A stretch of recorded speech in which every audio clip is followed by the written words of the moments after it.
580 Sports Talk going up on a Tuesday. I'm Brendan Dorzinski. He is Dan Lucero. We are here with you until 5:30 this afternoon. Off a little bit early for some more Royals baseball. Who, buddy, did the Royals get screwed last night? Yeah. Holy cow. They got hosed bad. I don't know what Vic Carapazzo was watching the first base umpire. He should have bailed out the home plate umpire who missed what was a fairly obvious swing on a 3-2 pitch, 2 pitches before a walk-off grand slam. So it wasn't a huge deal that they missed the call. Just, change the game. More like Vic Crapapazzo, am I right, folks? Should have gone to extras and did not. That stunk. That was an unfortunate way to lose the game. We'll talk a little Royals coming up a little bit here later on this afternoon. Cole Reagans. Dude can pitch. Might be a dude.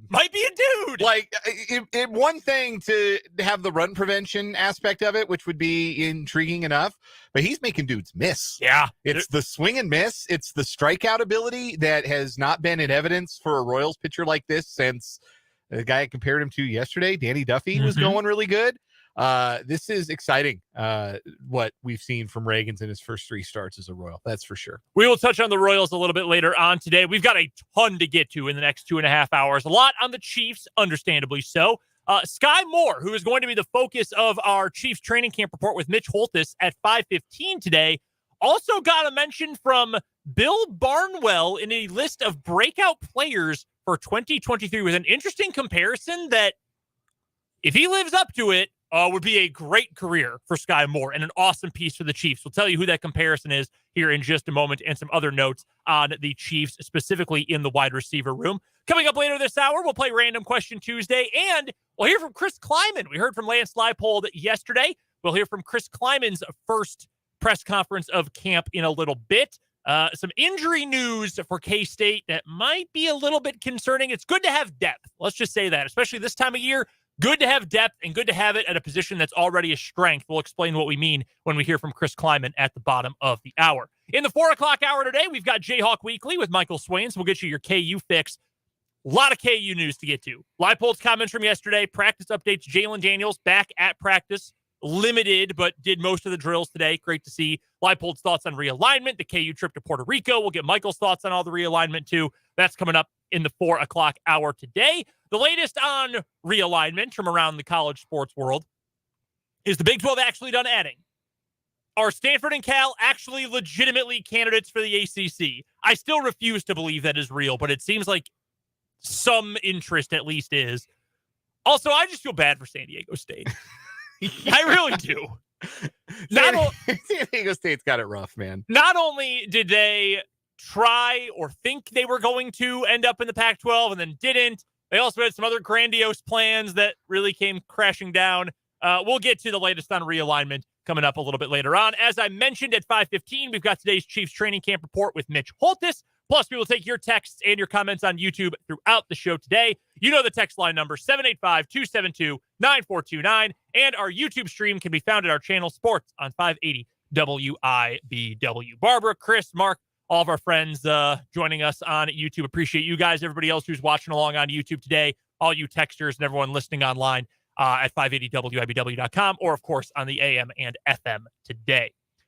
I mentioned that piece, Dan, that you found from Bill Barnwell today over at ESPN of breakout players for 2023 predicting the next wave of stars. That sounds like the subtitle for a self-help book, like making yourself a member of the next wave of stars. So let's jump right into the local tie, and that is where Sky Moore ends up on this list. And it's the first name in Barnwell's list of rotation players turning into solid starters. And he says that he'll touch on the players emerging in regular season roles last season without advancing to the status of full-time player every week starter. And his first one is Sky Moore. And he even leads off and says, hey, look, Kadarius Toney would have been on this list somewhere, but he's hurt all the time. Which, including currently. Yeah, including literally right now. Although we did hear yesterday, they expect him to be ready week 1. That is good news. Yeah. Both Toney and Pacheco, Isaiah Pacheco, were reported to be on track to play week 1, which certainly about what we thought we might hear about Pacheco, but more optimistic than what we'd heard about Tony around when he had the injury and had the operation. So if he is really trending in that direction, that's super news for the Chiefs, obviously. I was worried he was going to end up on the PUP list, which would cost him 6 weeks. Right. So even if he does miss week 1, week 2, if he's healthy enough, they don't have to put him on the PUP. They'll get him back within the first few weeks. Awesome win for the Chiefs. But as for Sky Moore himself, here's what Barnwell writes. He says, with Juju Smith-Schuster leaving for the Pats, Moore is the most likely candidate to step in and play when the Chiefs have 2 or 3 wide receivers on the field. The 2022 second-rounder struggled to attract regular playing time and was a liability as a punt returner, but still averaged 1.6 yards per route run. That is a stat, I'll interject here, that a lot of people in the fantasy football world talk about a lot when they're trying to find, those late-round gems if you're a fantasy player. And a lot of people who are just really into stats. That's not commonly talked about, I think. Yards per catch, yards per game, things like that for receivers, much more common. 1.6 yards per route run is very good. That is a starter number right there. He adds that it's usually dangerous to back wide receivers who don't show much in year 1, but one pre-draft comp for Moore struggled early in his career before turning into a Pro Bowler, and that was Golden Tate, who was anonymous for his first year and a half with the Seahawks before growing into a more significant role and eventually emerging as a star in Detroit. If Moore can stay on the field for the Chiefs, he should be able to produce even quicker.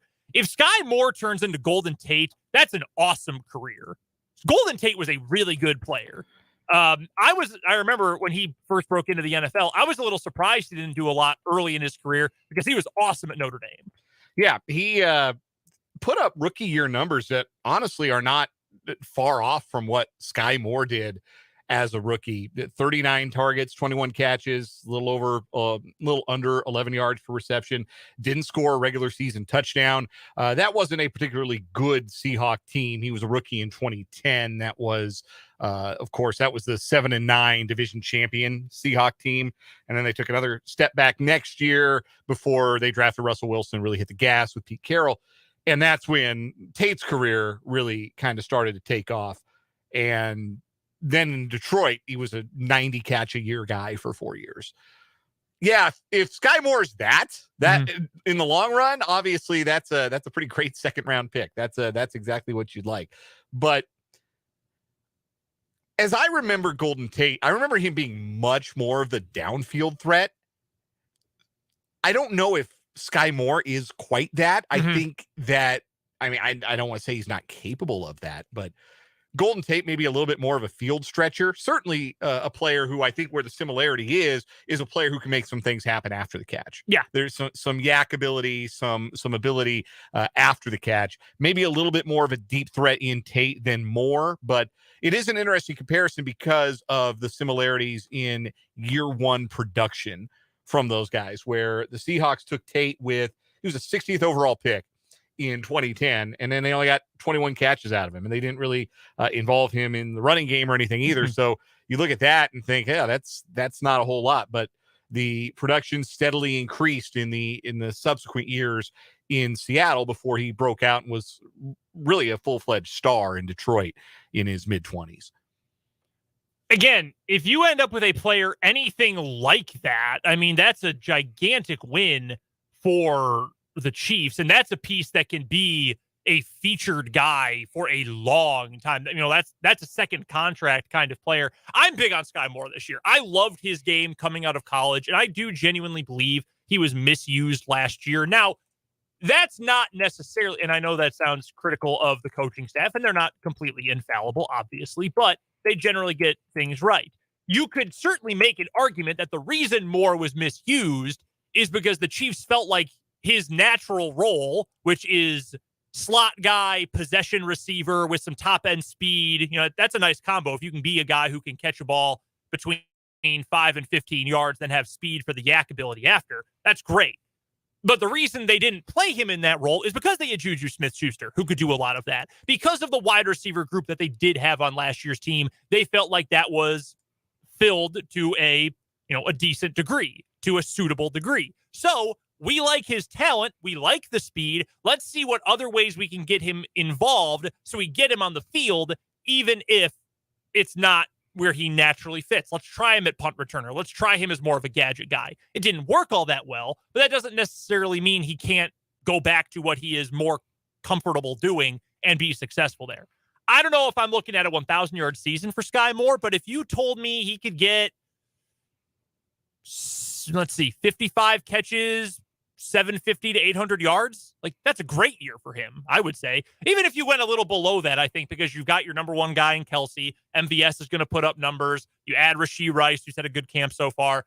There's a lot of different mouths you have to feed here, but I genuinely think Moore can be that guy. I don't know that he is, I don't know that he would end up on the list for Bill Barnwell of Pro Bowlers to superstars. I don't know that he's going to be that good of a player, but I love his skill set, and it feels like something this Chiefs team doesn't quite have right now. Like, I think he and Rashee Rice are kind of different players. I think that he and MVS are far different players. Justin Watson fills a different role. The closest allegory for someone else on the Chiefs is probably Richie James. And I think that's why we've gotten a lot of talk so far throughout camp in the offseason of who is going to have a better year. Is it going to be James? Is it going to be Sky Moore? I like the James addition. I think he is more of a supplemental piece, whereas Moore, I think, can be more of a focal part of the passing game. And I think that's the difference between the two of them. And I think that's why I believe Moore is going to have a very solid year. I think we're going to get to the end of this year, and if you say, man, he played like a very good wide receiver 3 and he looks like it could be a number 2 guy, you're going to be comfortable with that long term. And I think that's what he can be. So there are 135 receiver targets that the Chiefs have to replace that they lost from last year. 101 targets for Juju Smith-Schuster and 34 targets for McCole Hardman.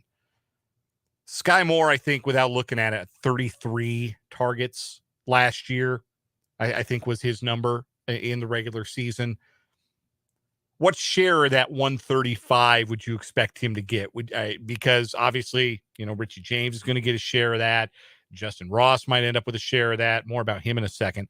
Rashee Rice, what's his share of that look like? If they bring him along like they brought along Sky Moore, we might already know it might only be 25, 30 targets for Rashee Rice.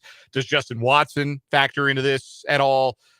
What's his factor? But how many more targets do you think that Sky Moore could double his target share from last year? And if he is the 60, 70 target guy, then can he be, 45, 50 catches and also see his yards per reception sneak up a little bit from where it was last year?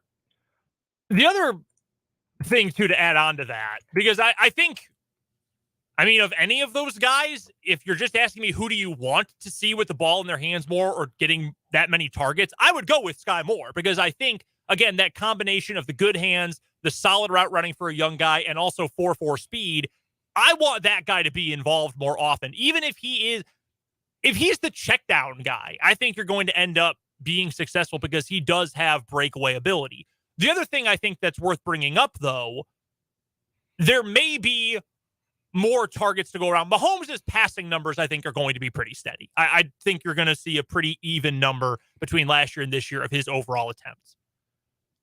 Your number one target is Travis Kelce.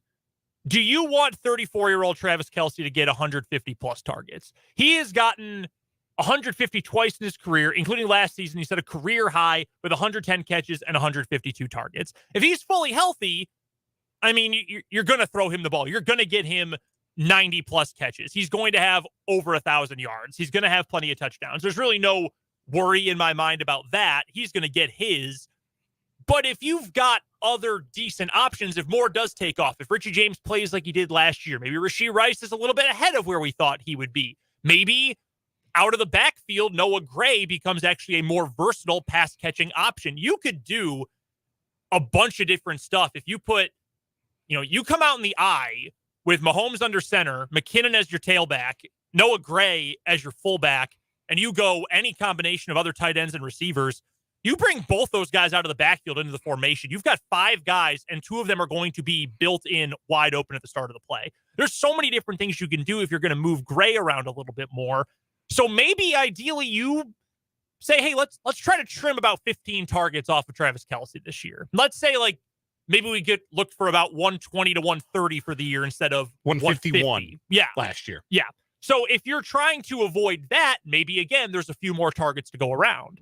And does Blake Bell end up making the roster? What's the case with Jody Fortson? We heard from Nate Taylor right before I left last week that he had written, hey, one guy who has not had a great camp so far is Jody Fortson. He's not looked as good as he has looked in the past. So maybe there are tight end targets that are going to come open or be repurposed. I think all of these are reasons why, if you wanted to buy stock in Sky Moore, I would. And we'll bring this up with Mitch later because I know he'll talk about the same thing when we hear from his conversation with Sky.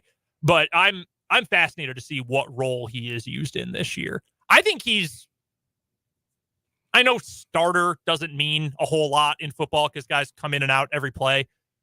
I think Sky is a starter. Do you think if you assume the Chiefs are going to run 11 personnel, 3 starting receivers, one running back, 1 tight end? Oh, yeah, absolutely. Starter? Yeah, absolutely he is. It'd be interesting to see how much they go, with 2 tight ends this year. Yeah. I think it's going to be a decent amount, honestly. I want to know if Gray can pass protect. Because you could theoretically run, quote-unquote, 11 personnel with Noah Gray in the backfield and Kelsey as your tight end, and you have 5 pass catchers in what's technically a 3 wide receiver set. Yeah. Which should be terrifying, that honestly. Would be, really should be terrifying for everybody else. You mentioned wanting to get to Justin Ross. I'm starting to believe, man. Oh! And I have been one of the chief Justin Ross skeptics, but there's so much smoke. We're getting to that point. There really is. Where there is so much smoke. Now, when I talked to Matt Derrick on Friday, and it was one of the 2 Fridays you weren't around. So it might have been last Friday or the Friday before. But we talked about Justin Ross because it seemed like every day the Chiefs are tweeting out a Justin Ross highlight. Like every single day, Justin Ross is doing something. It's a contested catch in traffic. There's that one play where he does a hard stop and comeback route, and the defensive back, it just leaves the frame. And Ross has a chance to dry his hands on his towel before catching the football because he's so wide open. There's a lot that's going viral for Justin Ross. And Matt Derrick made sure to point out, look, he's a young player. He's never played an NFL game. He's made his share of mistakes. He hasn't been like 100% flawless every time out from Justin Ross, but the good stuff is so good. And when you're 6'4" in an offense that doesn't have a lot of that at the wide receiver position, and you offer something different than Sky Moore's not giving you 6'4". Kadarius Toney's not giving you 6'4". Rashee Rice isn't giving you 6'4". Richie James is definitely not giving you 6'4". So with his tool set and his physical ability to make a contested catch, we have said that's kind of been the one thing that the Chiefs have maybe missed from their outside receiver group in recent years. Tyreek Hill could give you a contested catch. He wasn't 6'4", obviously, but he could go up because he was so fast and he could jump. He could go up and he could get a ball in a one-on-one. But to have a guy in, say, a goal line situation or a red zone situation when the field shrinks, to be able to have Patrick Mahomes, who's accurate as all get out, put it up in the corner for a 6'4" wide receiver, especially if Kelsey's getting doubled in the red zone, which, he beats a lot of those double teams, but it happens a lot. He gets double teamed. I think there's something there. I'm not saying he's going to be 70 catch guy. I don't even know if he'll be a 70 target guy, but I think there's definitely I've come around to he's going to make the team. Okay. I think he's absolutely going to make the team, and I think there's a role for it. So does that mean 7 wide receivers? I think it might be an axe for somebody like Justin Watson. Interesting. So I would have thought maybe it's one of the tight ends, because I know the other question with that is you might want to keep 4 tight ends, and one of them might be Matt Bushman. So right now, Bushman and Blake Bell, I think, is a competition, or Fortson because he's been banged up. And you just don't know how reliable. Like Jody Fortson in theory and Jody Fortson in practice have been 2 very, very different things. Yeah, I think that you definitely get something you don't otherwise have skill set wise if you're able to find a spot for Justin Ross. No one has ever, I think, argued that the natural skill is there. He can go up and get it. before all the injuries, he had tons of speed when he was young at Clemson. Even after he came back from the first major injury, he had physical gifts out the wazoo for Dabo Swinney's team. But he's been banged up a lot. He's missed a lot of time. He didn't play it all last year. So I can understand the trepidation. The only thing I can think of, if he really does continue to show out at camp, and he is going to be, I would argue, one of the most watched players in the non-nailed on, Jordan Love is going to be watched a bunch. The rookie quarterback's going to be watched a bunch. But among players of the league over who, are they going to win themselves a spot with their preseason action? Justin Ross might be the most watched player in the league, because I think college football fans, I think people who thought he was going to be a first-round pick at one point, and then before all the injuries happened, are going to say, I know he's good. I know it. I know that he is going to make an impact if he gets on the field with Patrick Mahomes. So if you're him, I'm talking to Shane Buechele and Blaine Gabbert every day. I'm like, you better throw me good balls. You better throw those to me. But I really do believe that with 3 good exhibition games, he could make this roster. The only worry I would have is that there's a number crunch, because there is a lot of competition for those wide receiver spots. Mm-hmm. Is he a guy who can play special teams? See, that's interesting, right? Because of the health history, you probably don't want him playing special teams. Right. And that, because if he could, if you're like, oh yeah, Justin Ross is going to be wide receiver 4 and a gunner, he's on the team. This wouldn't even be worth discussing. Right. But I don't think he's that guy. And frankly, if you're Andy Reid, there's not a Marcus Kemp in this wide receiver group. No, there's really not. Justin Watson wasn't they didn't really have one last year though either. I mean, you think about it, Justin Watson wasn't a special teams guy last year, was he? How many special team snaps was he playing? I feel like he played some. We'll get those snap counts up. The snap counts total on Pro Football Reference is wildly helpful. He played 15% of the special team snaps last year. So he can do it, but it's not he's, again, not Marcus Kemp or not Reese Fountain. He's not that kind of guy. Mm-hmm.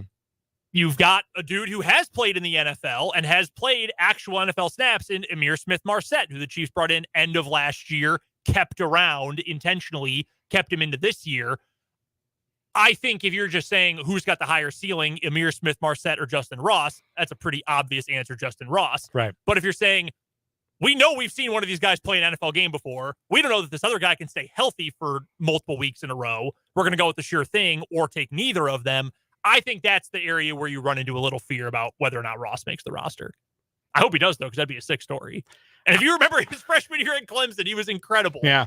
And no, my criticism has been, that was a long time ago. Yeah. It was pre-COVID. This is a long time ago that we're talking about freshman year Justin Ross. But the stuff he's done in camp has been pretty undeniable, to the point where I don't know how you don't look at him and say, this is one of our 5 or 6 best pass catchers. And we got to take him. And if that means somebody else gets dropped that we would have normally kept, that's just what we're going to have to do. We'll make the upside play. And honestly, if you're the Chiefs, if there's any team in the league who can afford to say, let's try it, it's the Chiefs, which is a pretty nice spot to be in, especially with that many wide receivers. We'll talk some more Chiefs football coming up a little bit later on. We will have our Chiefs training camp report with Mitch Holthus at 5:15. Right now, we've got to get to a break. Random Question Tuesdays up next, pardon me. And we'll hear from Chris Klieman later this hour here on 580 Sports Talk. Oh no, what?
time on 580 Sports Talk. Brendan and Dan here with you. We'll hear from Chris Klieman coming up in a few minutes. But first, our random questions for today. This one's inspired by my travel escapade yesterday and Sunday night. For those who didn't listen to the show yesterday, I was supposed to be back at the Kansas City airport by about midnight Sunday into Monday.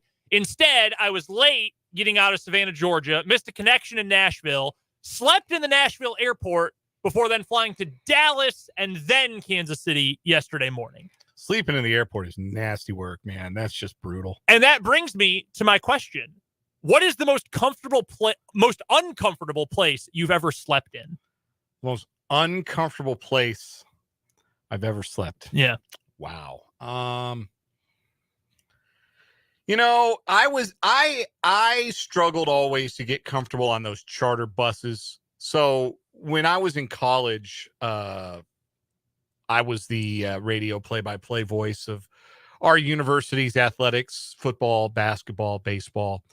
And we had a lot of long bus trips. We were in a conference. We were a school in central Indiana.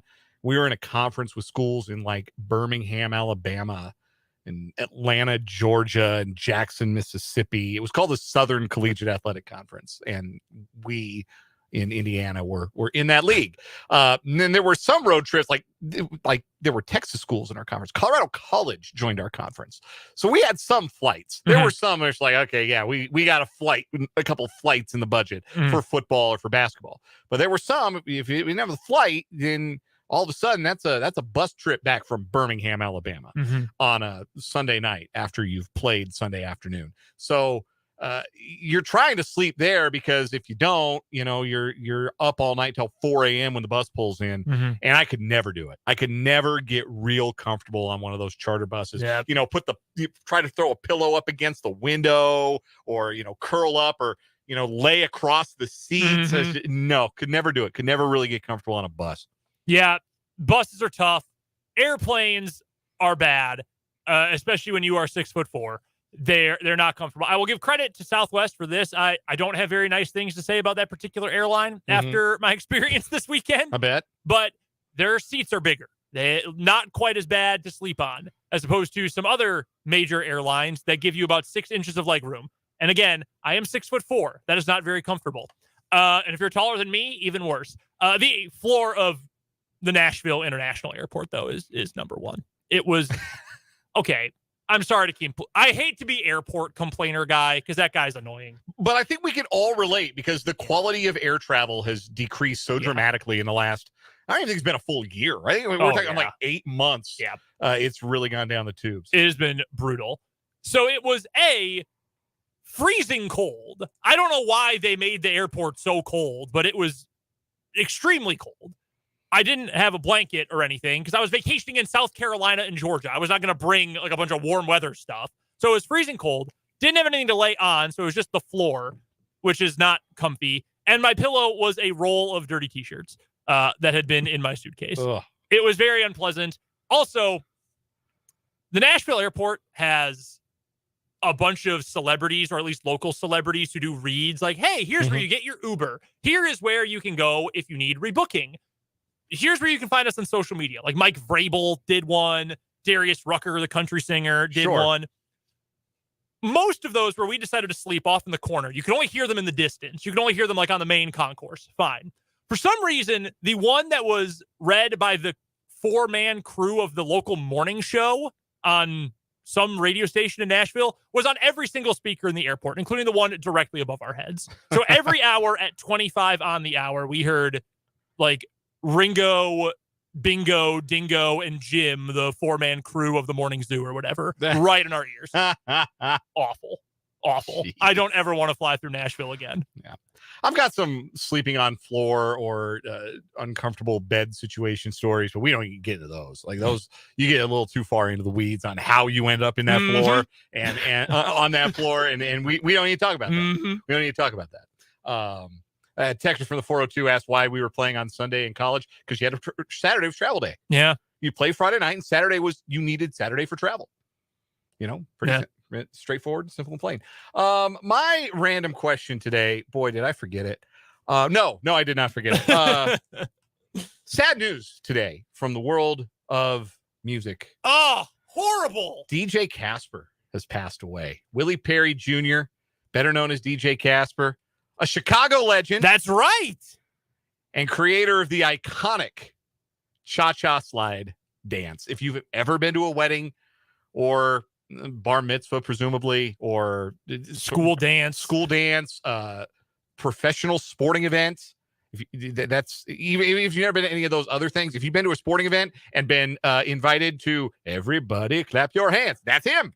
That's DJ Casper. Yeah. He died. He was 58 years old. He'd been fighting some health issues, cancer, I believe. In honor of DJ Casper, what is your favorite dance to do at a wedding / ball game / prom / whatever it is? Line dance, synchronized movement dance. What is your favorite / the best one? I know someone out there right now, without even taking a breath, said Copperhead Road. I know you're out there. I know you are. I'm going to say something that might get me in trouble. Copperhead Road sucks. That is one of the worst songs that has ever been committed to wax. I hate that song with every fiber of my being, and you need to understand why. I have, over the course of my travels, been to many different states. I lived in Wyoming for a year. I did live in Nebraska for some time. I've lived in Kansas for some time, which means I've been to my share of small town bars on karaoke night, and I've never not been to a karaoke night where somebody was mangling Copperhead Road. I hate that song. I like the growl. I like when Steve Earle goes Copperhead Road. I like that part. And I'm not anti Steve Earle. In fact, there are some Steve Earle songs I greatly enjoy. Just I'm over Copperhead Road. I shouldn't say it sucks. I should just say I'm over it. That's fair. That is entirely fair. That's a little more fair. I'm going to be a little more fair to the great Steve Earle. Cha-Cha Slide's up there. That one is on the climb. It's near the top. It's the Cupid Shuffle though. Easily the Cupid Shuffle. I will get up and I will dance anytime I hear it. It's so good. It's extremely repetitive. Like, at least the Cha-Cha Slide, you're doing different things in different order and in different numbers of things. No, the Cupid Shuffle is the same 4 moves for 3.5 minutes, just over and over and over again. Whether he's calling for the moves or not, you're doing them. This is true. The problem with that Cupid Shuffle is I'm very bad at all of those moves. They are very simple, but I am always off the meter, off the beat, like classic stereotypical white man off the beat on the Cupid Shuffle. But the Cha-Cha Slide, I can clap my hands in unison. I'll tell you what, you have to get up out of my seat and I can do the clap your hands part. Yeah. People like the Cupid Shuffle. That's a good answer to this question. But with the Cha-Cha Slide, with the clap your hands part, man, people get excited to clap their hands. There is no moment in the Cupid Shuffle that equals the moment where DJ Casper says, everybody clap your hands, and then everybody claps their hands. That's fair. That's definitely fair. There are a lot of those moments in that song. Crisscross, everybody knows what to do. Everybody. Yeah. Right now, if I went crisscross, someone is sitting at your desk right now, and they just cross their legs back and forth. I just crossed my legs. Yeah, immediately. Reverse. Great audio clip for all sorts of things. R.I.P. DJ Casper. If you listen to the song, like the full track, you hear him call it the Casper Slide Part 2. Technically, that was the real name of it, but then it became the Cha-Cha Slide. We have a vote from the 785 for The Hustle. Nice. Great song. Yeah. Submit your submissions. Submit your submissions for the best line dance or dance in unison to do at parties or events of any kind. The text line 785-272-9429. You can also hit us again on the YouTube comments, youtube.com/@sportson580. While we are hearing your thoughts about your favorite dances, we're going to take a quick commercial break. On the other side of this timeout, though, we'll hear from K-State coach Chris Klieman in his first press conference right here on 580 Sports Talk. I'm Jim Chester.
Klieman and Dan here with you on 580 Sports Talk on this Tuesday afternoon. Thanks so much for hanging out with us. We're done at 5:30 today due to Royals baseball against the Red Sox. Mark on YouTube, his suggestion, his answer for favorite synchronized dance at a party, the Macarena. I feel like that's a controversial one, Mark. I think a lot of people still get down. I'll do it. If I'm up, we're dancing, I'll do it.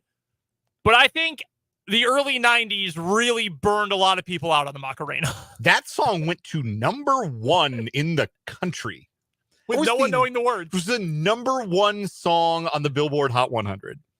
If you can make a good earworm, you can do anything. You can own the entire world if you can make a good earworm song. That's a fact. It really is. It's true. a fact. That song, the band, the version of it that they ended up playing in Canada, which is completely different, except it's pretty much exactly the same.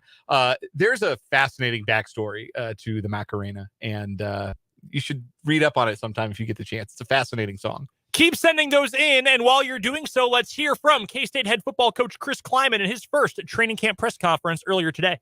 First 6 practices in the books, some really good things, a lot of install. So there's a lot of young guys that are probably swimming a little bit mentally.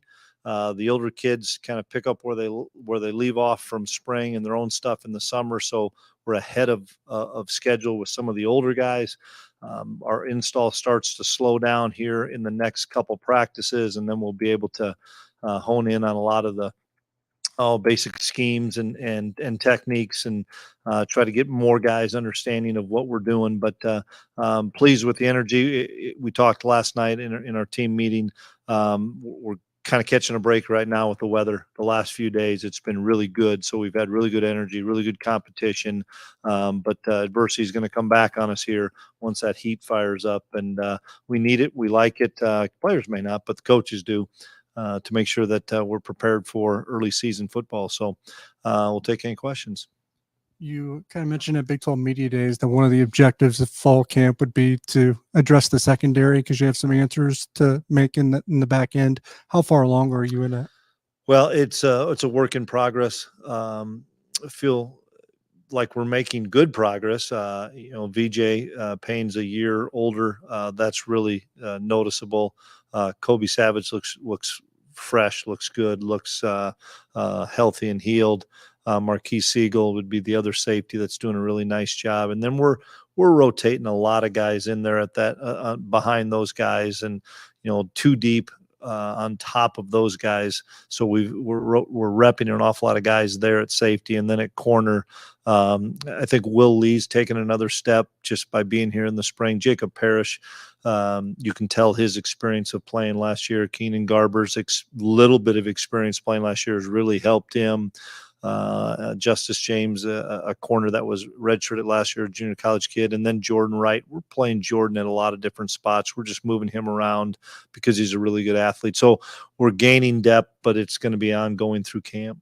You mentioned a lot of young players probably swimming at this point in the development phase. Is there, a few kind of rising up above that water that? Just in the first 6 or 7 days, Joe Jackson as a running back has done some really nice things. Asa Newsom as a linebacker has done some really nice things. Jack Fabris as a safety has done some really nice things. We'll get an opportunity for those guys to go a little bit alive here, maybe later this week or first part of next week, and see if they can put everything together. But a lot of kids doing some really good things. But those 3 in particular, maybe getting a few more reps with some of the older guys. At quarterback, I know Will's pretty solid #1. How's the competition been behind him? It's been great. Really excited about where Jake has come in for starters. He's probably taking more reps right now just because it's early on, and really excited where Jake has come back, and the game's slowing down more and more for him because he's been here for a while. I think Avery's doing some really, really good things. He plays the game so fast. He knows he's still learning what we're doing schematically, and he's learning a lot from Will and Jake. But the one thing, when the ball snapped, Avery plays really, really fast. And so as he continues to learn our system and the defensive side of things slows down from him, we're going to continue to see quantum leaps from him. But make no mistake, when he tucks it away and runs, it's a different speed out there. I also want to get your thoughts on the shape of the new Big 12. You've only been here for coming on 5 years, but you've seen it 10, 12, 14. Now it's going to be 16. But what do you think of what's happened here? Yeah, I think we're strong right now. We had talked about when it happened a couple of years ago, where we weren't in a great spot when we lost OU in Texas. Then we were able to add the four schools. Commissioner Bowlesby was, and then being able to add these recent ones, I think is really good. It gives us a position of strength, a position of stability. I kind of knew that there was more in the works when, they kind of stopped and said, here's your 2023 schedule. And we're not moving on to 24, 25, because a lot of times, a lot of that stuff and we didn't. So I trust Commissioner Yormark. He's a lot better at that job than I would ever be, and I'm going to let him do his stuff. But I'm so thankful that he's in charge and doing a great job of strengthening the Big 12. At running back, how you split up the carries right now between Ward, Giddens, and so on? Any separation between the two?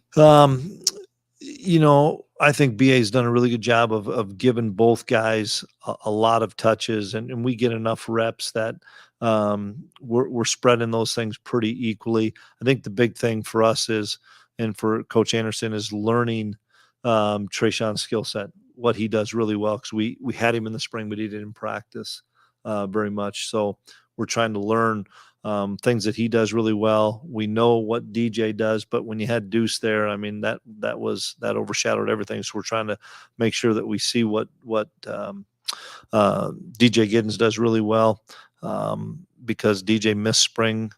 So we're sharing all those reps. I mean, whether somebody goes with the ones one day or the twos at running back right now, we have 3 or 4 guys up with the first group, and we're rotating a couple of guys. So there's really good competition back there. At wide receiver, do you got a feel for the depth yet? Maybe a third guy starting to we don't have a feel for the depth. It's great competition each day. Keegan Johnson has really been exceptional in spring, and it carried over to the fall. Phillip has always done a really good job, and we're excited to have him back. We're going to be smart with Phil. Seth's getting more and more reps. One of the guys that has made a ton of plays in the first 6 days is RJ Garcia. And you guys saw sparks of that last year behind some of those older guys, but RJ's learned what we're doing. The game is slowed down. Really appreciate RJ being an exceptional leader in that room too. Losing guys like Malik and Cade, somebody else had to step up to help Phil. And I think Seth's always done a good job, but RJ's been a tremendous leader over there. So I liked our depth. And then we have another 5 or 6 guys that I'll forget somebody if I try to mention one, but we have another 5 or 6 guys that are getting a lot of reps in that 3rd, 4th, 5th receiver. What is the biggest improvement that you want to see from Will this season? What's the biggest thing you hope that he I think it's totality. I think it's everything. He understands the game better and better. You can tell that, whether it's mechanics in the pocket to decision making a little bit quicker to taking off and being confident running the ball. I mean, I think it's everything, and that's what I've seen in the first 6 practices. The kid's better at everything right now. So that is Chris Klieman, head coach of the Kansas State Wildcats, in his press conference earlier. Awesome stuff. That was jam-packed with good info. Your guy, RJ Garcia, getting a mention. Yeah. Look out for him. Yeah, that so much to get to. The quarterback room. Excited to talk to Fitz tomorrow for our Wildcat wrap-up, because we got a ton of K-State football to get to. But one thing in particular I think worth noting, Christian Duffy, going to miss some time in all likelihood due to injury. 35 consecutive starts. Now, if any spot was going to lose a piece, it's in a way a good thing it's the offensive line, because there's so much talent and there's so much depth. But losing a guy who's played that much college football is tough. Yeah, and what you don't want to do is get to a spot where you got to displace like Colton Beebe. That's Cooper Beebe, excuse me, not the younger brother yet. Not yet. Yeah, Cooper Beebe. You don't want to displace him and move him, but Klieman did mention that as that's an option. That's a card they can play if they absolutely need to. But they feel like they've got some good options to start the first game or two, and they hope it's not a lengthy absence for Duffy, but certainly does sound like he is going to miss some time, and that's something that K-State's going to have to wallpaper over at the right tackle spot for the first few weeks. Awesome stuff, though, from Chris Klieman. If you missed any of his press conference that we aired just now, the highlights of it, you can check out the podcast page at our website. It'll be up here in the next few minutes. Right now, we've got a break for our news at the top of the hour. When we come back, the latest on realignment from across the country, and quite literally across the country, there is some news to get to, plus what is wrong with you, and Jayhawk Weekly with Michael Swain. It's all next hour on 580 Sports Talk. Blue Stem Farm.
4 o'clock hour of 580 Sports Talk going up on a Tuesday. Brendan Dworzinski, Dan Lucero here with you up until 5:30 today. We're done early because of Royals baseball versus the Boston Red Sox.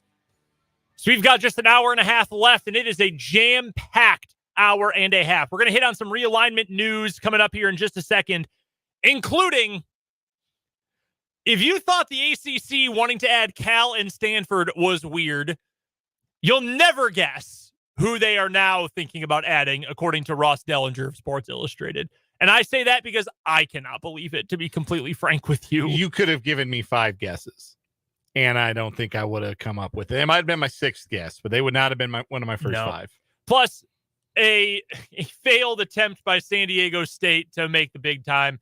And the Big 12, should it be done, expanding at 16 teams? We'll talk about that coming up here in just a few minutes. We've also got today's What Is Wrong With You coming up, sponsored by Top City Metal Supply. And Michael Swain of Fog.net will join us for Jayhawk Weekly coming up at the bottom of this hour on the Fleming Place Wine and Spirits hotline. A lot to get to with Michael coming up today. Plus, we will take your texts. The text line number 785-272-9429. And you can find us on YouTube, where our channel is called Sports on 580 WIBW. Comment section wide open. Go subscribe if you haven't already. I know a lot of you have just recently subscribed. Appreciate you doing that after the Dan Lucero subscription drive this past week. That's right. Rousing success.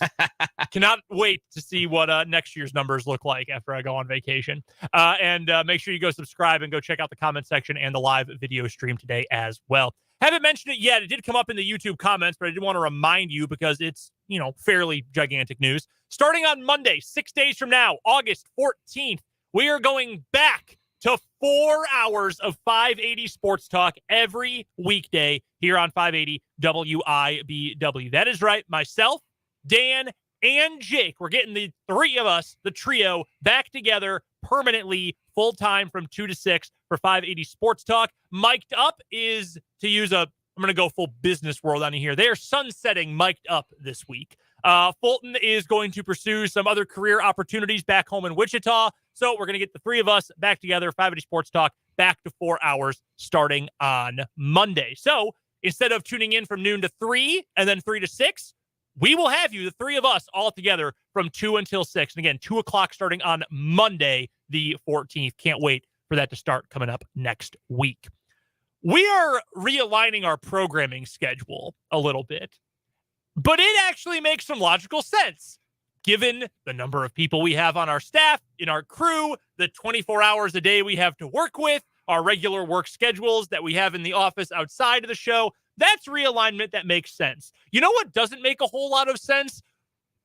Putting Stanford, Cal, and Southern Methodist University in Dallas, Texas, into an athletic conference called the Atlantic Coast Conference. Hey, be careful now. That's SMU to you. That's right. They are like TCU, very much. I don't want to say distancing, but they would rather just be called by their initials without spending too much time worrying about the particulars of what that middle initial is in TCU or SMU. Yeah, my mistake. SMU. Yes. All right. There's a lot to get to here. This SMU bit is the newest. Let's touch on that first. Ross Dellinger of Sports Illustrated tweeted out a link to a story and had it published as last hour was ending. Ross Dellinger now of Yahoo Sports. Yahoo, I'm sorry. Yes. Recently changed affiliation, so totally understand the mistake. Yeah. Just changed. But he put out a story that not only is the ACC considering Stanford and Cal, which is wild enough, we talked about that yesterday, but a third school, SMU, is now in consideration. Dellinger goes on to say that at a meeting of league presidents Tuesday, executive explored the possibility of adding all 3 universities or only inviting the Pac-12's 2 members. Administrators are expected to continue examining the expansion options and will review financial models for both scenarios, either adding 3 or adding 2. Dellinger goes on to talk about how SMU has talked to several leagues about joining a Power 5 conference, including the Big 12, we've known that, the Pac-12, we've known that, and the ACC as well. Additionally, according to Dellinger, SMU would arrive at the ACC at a reduced rate. Employing a rich donor base and a healthy desire to advance to the Power 4 level, the university is open to foregoing conference distribution pay for their first several years. What? They are Have some self-respect. so. What? If you know your history, back in the 1980s and before, there was a league called the Southwest Conference. Mm-hmm. And in the Southwest Conference, you had some traditional football powers. You had Texas, Arkansas. Mm-hmm. You had a good chunk of other Texas schools, again, with some good football history, like TCU, for instance. You had Houston, you had Baylor, you had Texas Tech, and you had the Pony Express of SMU. And SMU really wanted to have a winning football program. They'd had some glory years. Like I think you go back to like the 30s, SMU had some good football. Doak Walker, SMU great. SMU wasn't really hitting on anything in the 70s. So they opened up the checkbooks. They went and bought themselves some players. You may recall, you may have seen the 30 for 30 documentary on the subject. If you have not, please watch Pony Excess. It's one of the better 30 for 30s. They bought themselves a pretty darn good football team. They went to Cotton Bowl. They were a top 10 team in the country. Once their pay-for-play scheme was fully discovered and ratted out, they got the death penalty. They had to stop playing football for a year, which became 2 years, which became they were completely non-competitive in the dying days of the Southwest Conference, which meant when the Southwest Conference dissolved, they were not under any serious consideration to be thrown a life raft like Arkansas with the SEC, with like Texas with the Big 12. So they ended up in Conference USA, and they have been nomads ever since. And they have watched as their brethren in the Southwest Conference has all returned to power football, right? They're all playing big boy football. Now that Houston is in the Big 12, everybody who's in the Southwest Conference is playing big boy football now. Is that maybe Rice? Was Rice in the Southwest Conference? I think Rice. They were, yeah. Yeah, Rice is in the South. Rice is a different thing. Yeah, Rice is fine. Yeah, Rice. They don't care. Rice is cool where they're at. Rice has some different institutional priorities. Yeah. SMU has lusted after returning to the Power Five. Mm-hmm. And all of their peers in the Southwest Conference, let me put it that way, all of their peers in the Southwest Conference are now playing Power 5 football, or have been for some time. Mm-hmm. So I understand their desperation. Historically, that makes a lot of sense for SMU to want to get back into the game, especially now that they've seen Houston do it. Sure. Like, what's the difference between Houston and us? We're in a major metropolitan area in Texas. Why can't it be us? Mm-hmm. Rich people bankroll us too. Yes. I had no idea. Yeah, there's oil money. We got plenty of money. I had no idea the desperation was to the level of we won't take any revenue distribution for several years. We will roll over and let you scratch our bellies at the bottom of this conference if that's what it takes. Which, like, if you're the university, you can't accept that, right? Like, if they were going to say, hey, we'll take half the money, even that, I'd say, wow, that's embarrassingly desperate. Like, that's like expanding my Tinder range to like the next 100 miles desperate. But like, not that I have any experience with that. But like, to take nothing? How? Seriously, like, if you're the university, you've got to put your foot down and say, well, hold on now. We'll take something, right? Like, that's insane. You're passing up on dozens of millions of dollars. Yeah, when Ross Dellinger writes, the university is open to foregoing conference distribution pay, do they mean the university or do they just mean the athletic department? Because my hunch is they probably just mean the athletic department. And honest to God, I'll tell you this much. If they are legitimately willing to do that, then I have been underestimating the kind of money that is being pumped into SMU by private donors. Right. Well, they're all private, I guess. It's a private school. But still, holy cow. That is ridiculous. I don't know, though, that would make sense. One, even if you go away from divisions, does it make sense to have an odd number of teams? Well, it would be an even number of teams in every sport but football because you got Notre Dame, right? Who I guess plays 5 games anyway against the ACC teams. Mm-hmm. Yeah, I guess you can make that scheduling work. I don't know. I just don't really see. Again, we already talked yesterday about why Stanford and Cal don't make a ton of logical sense beyond, well, we want to see Stanford Olympic sports play somewhere, and Cal too. And Pete Thamel had a good piece too over at ESPN when he was writing about this, and he talked about it on SportsCenter last night about the financials of it are really difficult because it's not just the financials for Cal and Stanford. And Cal, by the way, among public universities, because it's not known for private universities, no public school in the country has more athletics debt than Cal. None. Not a single one, which is part of the reason why a lot of people at Cal do not like sports. They do not want Division I sports at Cal. That's a whole other thing. But it's the cost for the current ACC teams. That means Virginia Tech has to fly to the Bay Area. That means that North Carolina, Duke, they've got to fly to the Bay Area. That is for every sport. Yeah. That doesn't make a lot of sense. No. And you have to consider how much, because ESPN is the ACC's main partner. That's where they get the most of their TV money from. Is Disney going to say, yeah, we'll give them the same amount. We'll just give, an extra, whatever it is, $34 million to those schools. Sure. Why not? That's probably not going to happen because as I talk about with the Big 12 momentarily here, they told the Big 12, hey, we'll let you go up to 16. We will give you an equal amount of money to distribute to every team up to 16 teams in the league.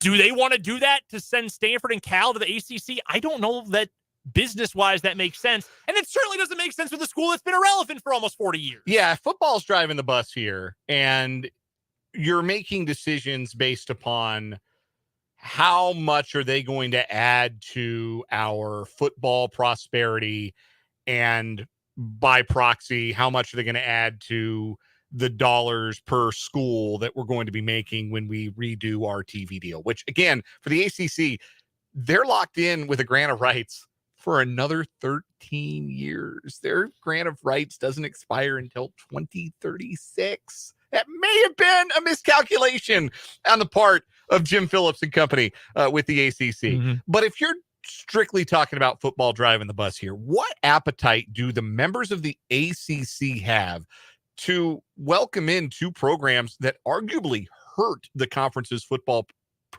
perception more so than they help it? David Shaw just resigned at Stanford. The glory years of Stanford football, while, they were great. They were one of the best programs in the country when Jim Harbaugh and David Shaw had them cooking. That's the historical outlier in the last 40 years of Stanford football. It's been like John Elway, seen missing, Jim Harbaugh and David Shaw, seen missing. Like, that's Stanford football for 40 years. Cal just missed playing for a national championship. I want to say it was 04. It was Aaron Rodgers year, right? Yeah, 04. Yeah, they just missed playing for a national championship. They've had some colorful characters come through that program, like Rodgers, like Marshawn Lynch. Obviously, Deshaun Jackson. Obviously, Cal Stanford is a great historic rivalry that produced maybe the most iconic moment in the history of college football. But what are they bringing you in terms of likelihood of making the college football playoff, or likelihood that beating them in league play bolsters your chances for the college football playoff? They're not bringing you a lot of that. And I think the ACC still has a little bit of resistance institutionally to schools that are going to say, look, we're not going to send all of our athletics out there. There's no reason for us to do that. So, yeah, doesn't make a lot of sense. It really doesn't make a lot of sense. Like, Boston College has been terrible for quite a while. Syracuse, while they started off the Dino Babers era hot, they have been very cold ever since. Duke looks like they're maybe on the rise, but historically is a legitimately bad program. Miami is a laughing stock for myriad reasons. Even though they go to a lot of bowls, they're also very easy to make fun of. The thing about Miami, though, is they can win a national championship there. Like, when it's good at Miami, the ceiling is extremely high. I still think that's the case. I know that they haven't won a national title since 2001, but I still think the ceiling there is you win a national championship in Miami. Fair enough. That's one of the programs. There aren't more than a handful, but there aren't more than 20 programs in the country that can reasonably say the best it gets for us is we are perennially a national championship contender. At our best. This is our ceiling. But I think Miami's one of those programs. I think Florida State's one of those programs. I think Clemson's one of those programs. I don't know that there are any other programs like that in the ACC. Fair enough. But even so, looking at the rest of the conference, Stanford at its best, in all likelihood, is like NC State. You know how many 10-win seasons NC State has in program history? Not many, less than a handful. 2002, they went to and won the Gator Bowl over Notre Dame to finish 11-3. That is the only 10-win season in the history of a football program that has been playing since 1892. Shout out to Phillip Rivers. Like, that's like if Cal gets back to being competitive, which again, I don't even know that university wants that. They're what, like middle of the pack, maybe? Do you need that? Are you willing to bring that in for probably no more money and sending all your Olympic teams across the country once a week? You've already got that football program. You have Virginia. Like, you've already got that football program in your league. You do.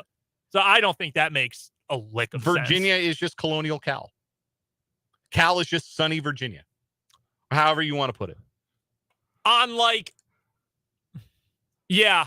They do kind of mirror each other. Like at the Mississippi River, it's kind of the mirror of each other on slightly different ends of the political spectrum, but like the same kind of attitude and the same kind of football program.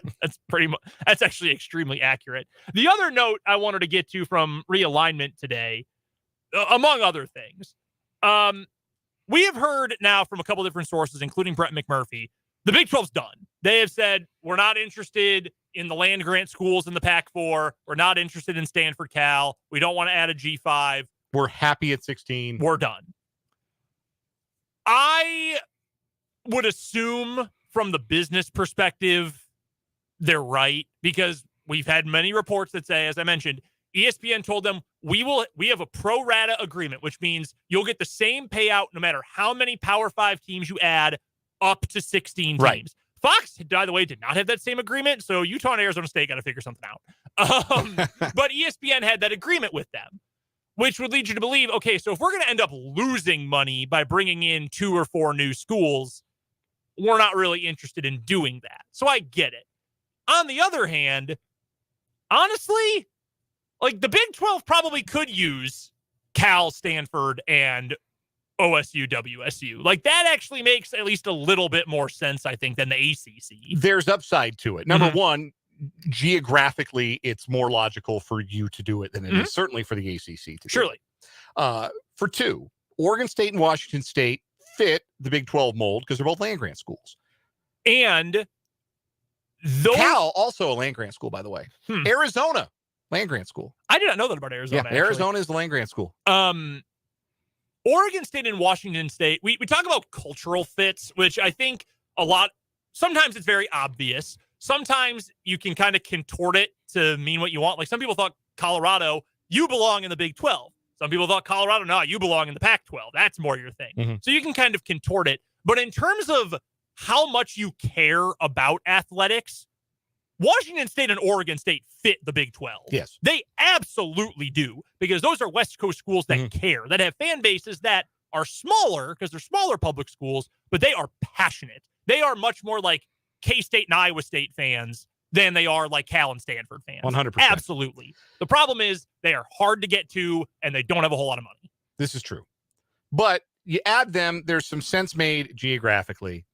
You get to 20, divide the conference in half geographically, which is super simple to do. You have the 9 teams at that point you would have brought over from the Pac-12. Yeah. The 8 teams you brought over plus BYU plus Texas Tech. That's your Western division. Everything else is your Eastern division. And that's how you schedule. Like you schedule around that. Football, that's your schedule. West plays West. East plays East, maybe one cross-divisional game. Crossover to get to 9. No, one. Oh, because we'd be at 10 and 10. Yeah. Okay. So you got 9, maybe one cross-divisional to get to 10 if you want, and then a league championship game. Hell, play it at the Rose Bowl. Who cares? Nothing's real anymore. Play in the Rose Bowl. Play it in Vegas. Play it in Dallas. Play wherever you want to play it. But there's a certain logic to that the distended Big Ten doesn't really follow, that a distended ACC wouldn't really be able to follow. It would make more sense for the Big 12 to pursue that. Now, does it make dollars is the actual question. And I think that the answer to that is probably a little less convincing, if not an outright no. But there is something to be said for not having the wandering eyes and not and saying, this is our 16, this is our group, this is our brand, this is how we're going to forge forward. I think there's some value in that, because there's only one other league right now that's doing that, and that's the SEC. And you would like to, I think, be more like them, where we're not budging. This is our footprint. This is what we are.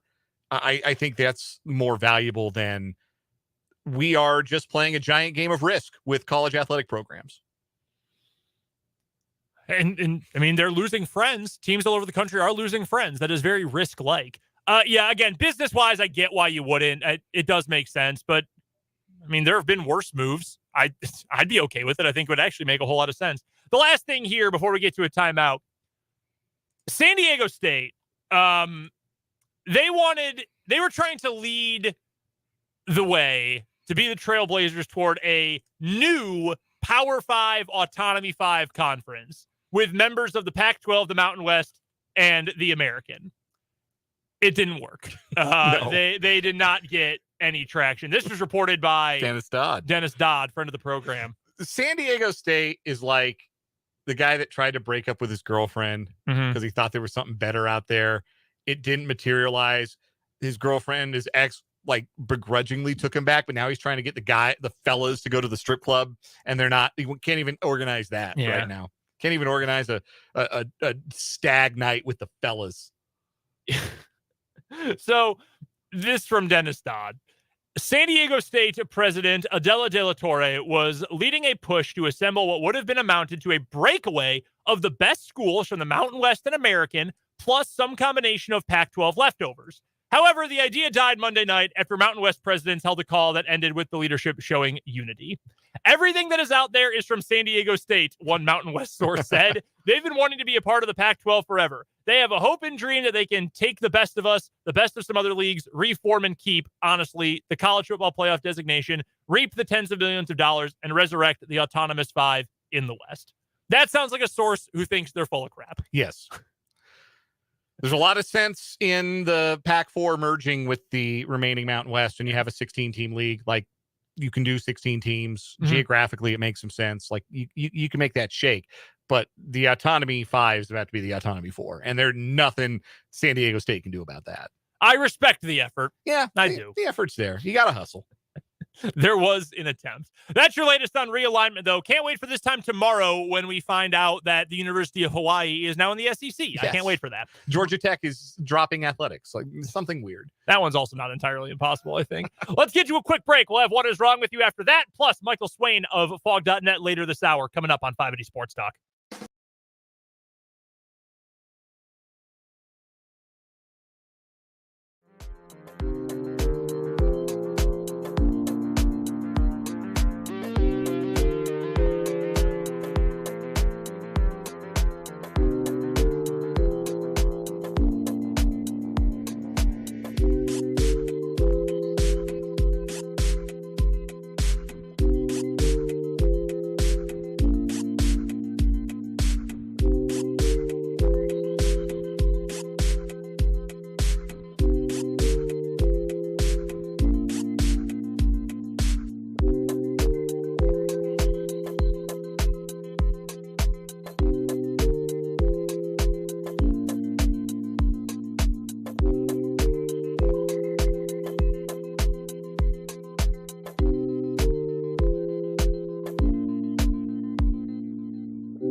What is Wrong With You is brought to you by Top City Metal Supply, who cuts the metal you need to your specifications. That saves time, money, and material. Never settle when it comes to your metal with Top City Metal Supply on South Topeka Boulevard, halfway between Frito-Lay and Forbes Field. Our winner for the week, we found him yesterday, the meth-fueled self-baptism, where a gentleman who was found with meth was robbing a church, stealing money from the church, but in the process, decided to baptize himself. Yeah.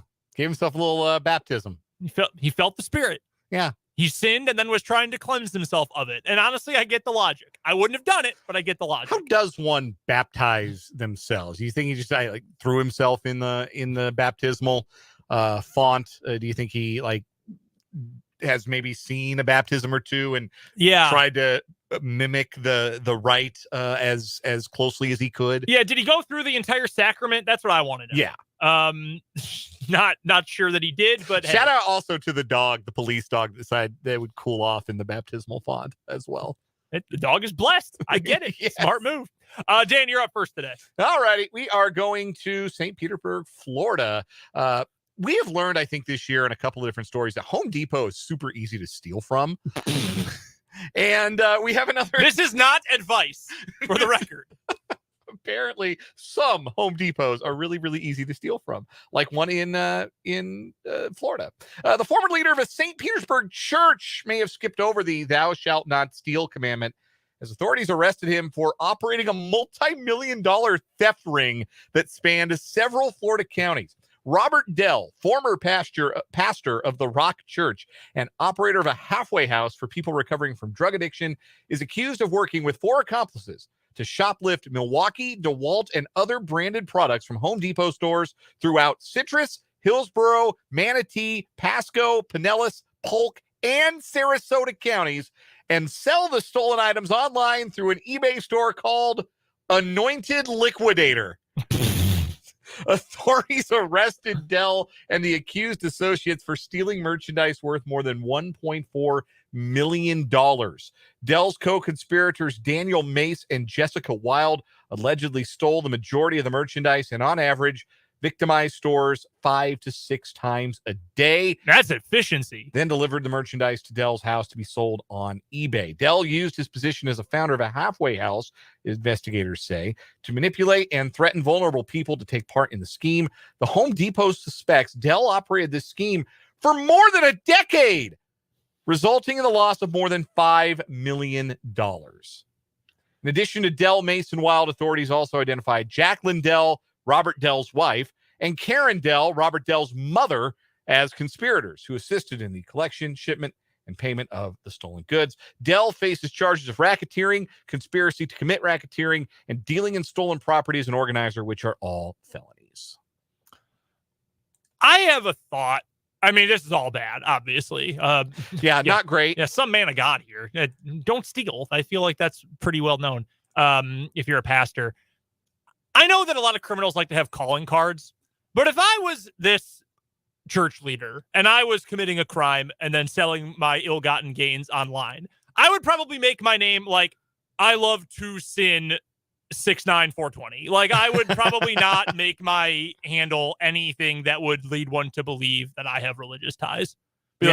Try to I heart Aleister Crowley XXXX. Take the police off the scent. Yeah, a little bit. They were stealing from Home Depot 6 times a day for a decade to the tune of $5 million. You step your security game up, Home Depot. It's not like you can get a power saw and easily just walk out with it, right? Those are heavy. Those are big. You wouldn't think so. You just go pick it up and roll out.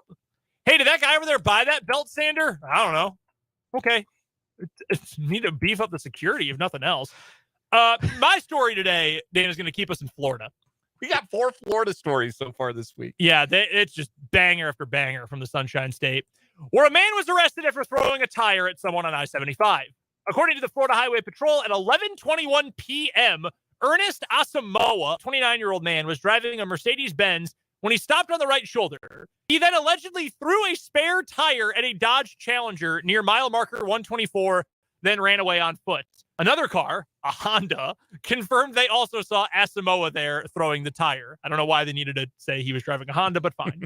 The people in the Honda reported they watched him flee the scene, jump a fence, and then unsuccessfully get into a car on Three Oaks Parkway. He was arrested and taken to Lee County Jail. He faces charges of throwing a deadly missile.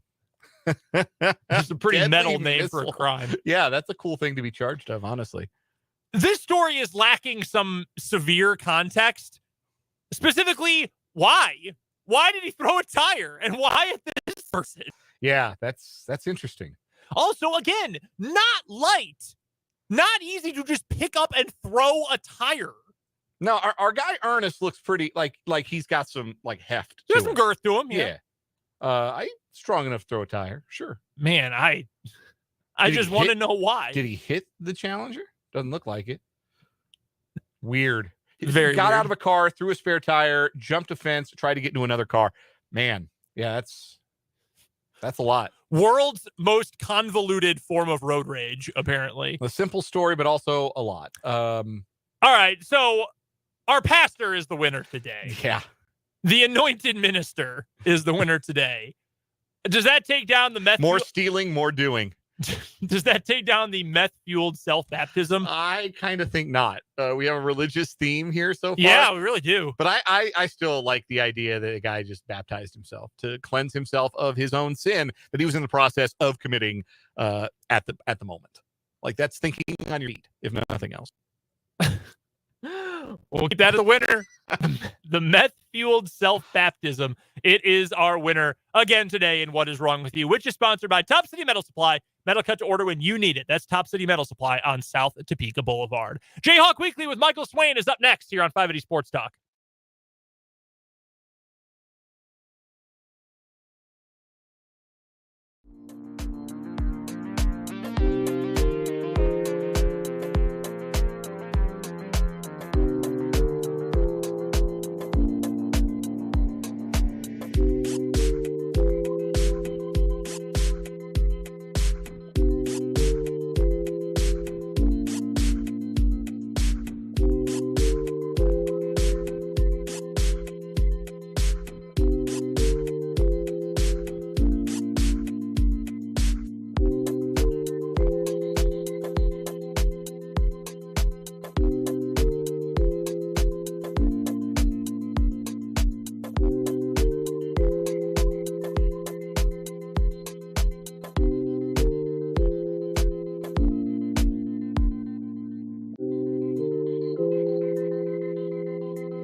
Place that's better to coach or play at than the University of Kansas. The goal is to win championships, pure and simple, one day at a time. That's what made a difference today in the game. I was hoping that was vodka. Dollar signs. Mike.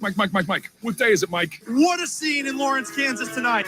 Holy cow, do we have a lot of Kansas Jayhawk news and notes to get to during Jayhawk Weekly, which makes it a perfect time to welcome in our friend Michael Swain from fog.net and 24/7 Sports. You can find him on Twitter at mswain247 and all of his phenomenal coverage covering the Kansas Jayhawks over at 24/7 Sports and fog.net. Michael, what's going on, man?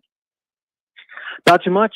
Enjoying fall camp. I'm bummed you weren't on the show last week. Missing the first day of fall camp. What are you doing? I know. I felt so much FOMO last week. I was talking to Dan about this yesterday. The realignment, the start of camp, the Puerto Rico trip. I was missing everything, but I was also on the beach, so I was upset, but not really that upset. Oh, Anyway, we've jealous. got so much to get to today. We'll cover all that. Let's start with football. Let's start with camp today. Can KU fans breathe a sigh of relief? Is Jalen Daniels going to be okay? Yes, he'll be okay. We're at that point of camp now, right, where I think a lot of guys they're just gonna have nicks and bruises kind of start to pop up, right? Jalen's not the only guy dealing with stuff, Someone like, Talon Berryhill has not been 100%, in a couple practices, and someone like OJ Burrows and Luke Grimm have also been a little banged up too. So it's a situation where guys are just going to start to have nicks and bruises, and it's one of those deals where with Jalen, right, it's the first day of full contact pads. If he has a back injury, why are you going to let him go get hit first full day of contact pads, right? You're just not going to do that. You're going to wait and make sure he gets to 100% before he takes kind of those full-blown hits. So I think you look at it generally, he'll be fine, right? Now, if we're talking about this next Tuesday, maybe it's a different story. But I think for the time being right now, it's not something I'm terribly worried about. In terms of what was going on the field today, you've been doing write-ups over at fog.net about what's going on daily at camp, and I recommend everyone go check him out at fog.net. Michael does an incredible job covering all of the details of what's going on at KU camp. What has really stood out to you through a week so far? Getting to see all the different position groups, newcomer transfers, newcomer freshmen, some of the veterans. What are some of the things that have really jumped out to you over the past week that have you either excited about what's to come for this KU team or maybe a little bit nervous about what's developing so far? Yeah, so I think for fans, obviously, they don't get to go see practice. The first thing I think you really notice when you step inside of practice is just how big everyone looks. And, we've been able to go inside of practice, basically since Leipold came to KU. And I think you've just seen a program really develop in the strength and conditioning department, right? And I think that's even more exciting maybe long-term when you project the fact that too, right? Those guys just got their first workouts today in the new weight room. So I think you're seeing a program just develop physically. I think for me, as someone that does cover recruiting, I'm always going to maybe slide towards looking ahead because a camp like this, right, there's so many returning players that there's not a ton of starting position battles going on, right? It's a lot more about who's going to be the guy on the travel roster, who's going to be the guy that is the backup linebacker right now. And I think you also can look at the freshmen and see where they fit in the scheme long term. I think that's the thing that I really have found so fascinating is you look at these guys for the first time, right? You're seeing players that are older in the program. And I'll use Marcus Calvin, for example, a defensive tackle, right? You look at him stand next to Tommy Dunn, who's going to start as defensive tackle this year, and they look so similar. Just Tommy Dunn looks about 20 pounds heavier and like a man, and Marcus Calvin looks like a freshman in college. And so I think for me, that's kind of the exciting thing is just projecting long term. And I think that's something you can now do where guys are going to have time to develop.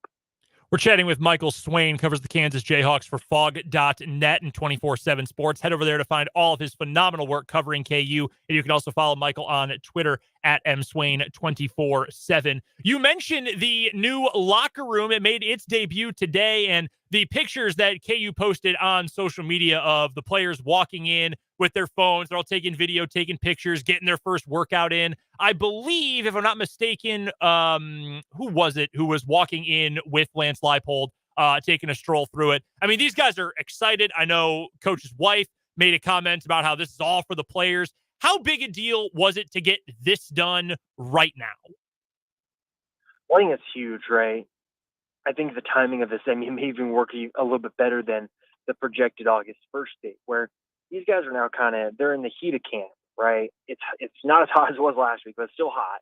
And camp is long. And I think this serves as a great little energy booster for the guys to all of a sudden have the locker room to not be working out in the outdoor practice or the indoor practice facility, right? They've got their own weight room and a place to go now. And I think that's really huge. And obviously I mentioned the strength and conditioning aspect. Listening to Matt Gildersleeve talk is always a motivating experience. I'm someone that works out and I listen to him. I'm like, oh, okay, yep, I could go work out again right now. He's so excited about it that I think it kind of rubs off on everybody else. You kind of sense that people are really pumped about it. But I think in terms of the locker room, right, it's huge. You're looking at a lot of players now going to come through on the recruiting trail, see the locker room, see it's brand new. But I think there's also a sense of pride for these players that they're getting state-of-the-art things and they're going to be supported when they're at Kansas. And I think those things are just really huge. And the fact that KU has followed up on its word in terms of the timetable, in terms of getting these things done, I think it all wraps into one kind of really big deal for the players.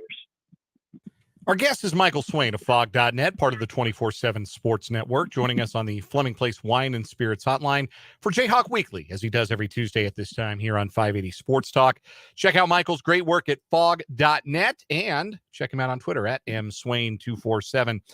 Michael, KU basketball went to Puerto Rico, went 2-1 on the trip, lost their finale to a Bahamian national team that included a pair of NBA guys, Eric Gordon and Buddy Hield, there in the finale. What was real from the trip? What's the most valid takeaway or takeaways from Kansas's performance in that 3-game trip to Puerto Rico? This team's really athletic, and I think that's one of the things that translates regardless kind of who you're playing. I look at KU right now, and you look at someone like Arterio Morris, Marco Jackson. I think those are the two guys for me that really, really popped. You could see how much athletic capabilities they have. And then you add that into someone like KJ Adams playing on the wing now. I think that worked pretty well with Hunter Dickinson. And so generally, I think the athleticism and the length and the bounce that this team has is going to be able to translate to, college basketball, where sometimes a shooting or post matchup for Hunter Dickinson may not translate because it's just a different kind of feel and different game that I think you're going to see KU play when they get the season underway in November. So, Bill Self has talked a lot about athleticism, I feel like, in recent years, and this feels like one of the more athletic teams he could have had in recent memory. Anybody's stock maybe go up a little bit given their performance there in Puerto Rico? Anybody come out of that maybe in a better spot to earn more playing time, or somebody that maybe can feel a little bit more confident in when the Jayhawks take the floor for real in November? Well, I think Arterio Morris definitely showed you the flashes that, if you're a subscriber on the message board, I think you've seen that we've mentioned him a few times of someone that has really stood out, people around the program. I think you saw those flashes in the first game. And then the second game, I think you saw maybe the dip, right, of what happens when Morris maybe isn't as locked in. And I think that's something that, Self and the coaching staff are really going to work with him on now, is making sure that he is kind of in that first day mode rather than the second day mode going forward. So I think he's someone that really helps himself.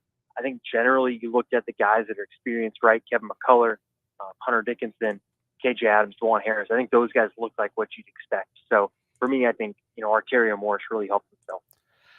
We did not get a chance to talk about the Johnny Furphy signing the last time we spoke. He signed on Thursday, and we last spoke, obviously, on Tuesday. But Johnny Furphy obviously was not on the trip, was not on the Puerto Rico trip. But Bill Self sure sounds confident that Furphy can contribute right away as a freshman. What are reasonable expectations for what the 6'7" Aussie can bring right off the bat?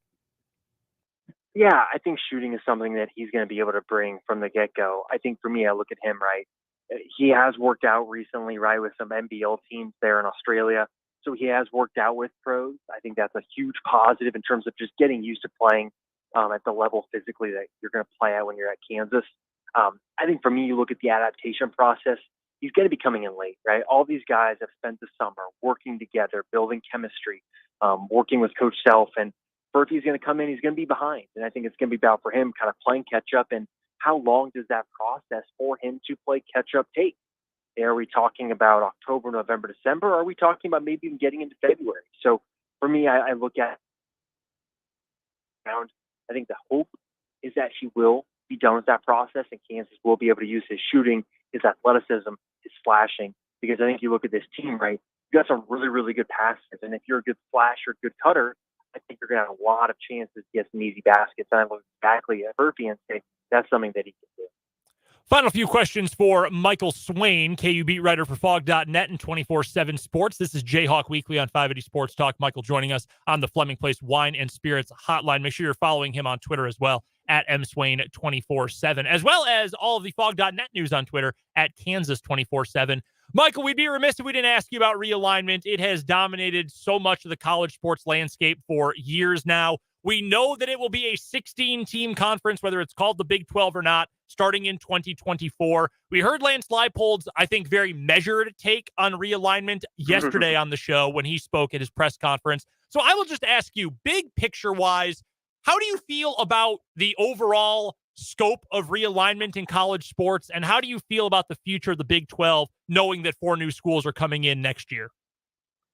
Yeah, I think it's a bummer, right? I think you look at, what makes college sports different than the NFL. I think the relationship, I think sometimes between the schools and fans is a lot different. The NFL, right? You're going coast to coast.